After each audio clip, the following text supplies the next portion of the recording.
Hi all, welcome back to my channel. One more evening mini blog with me.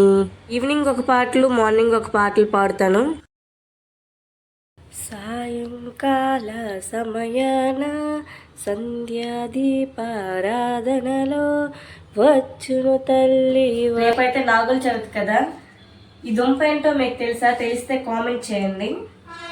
దీన్ని ఈ ఆకులేసి ముందు రోజు రాత్రి ఉడకబెట్టాలి. అంటే రేపు వండుకుంటాం కాబట్టి ఈ రోజే ఉడకబెట్టాలి దీన్ని.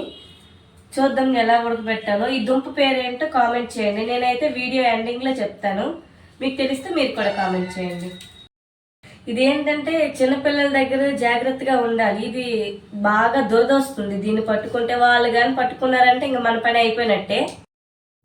అంతే, దీంట్లో వాటర్ వేసుకొని దీన్ని ఉడికించుకోవడమే. ఇంకా ఉడికించుకుంటే మార్నింగ్కి ఇంకా ఇదంతా సెట్ అవుతుంది. మనం చారు తాలింపు వేసుకోవచ్చు. ఓకే బాయ్, రేపటి మినీ వ్లాగ్లో కలుద్దాం. అందరికీ అడ్వాన్స్గా హ్యాపీ నాగుల చవితి. దీన్నైతే దోలకంద అని అంటారు.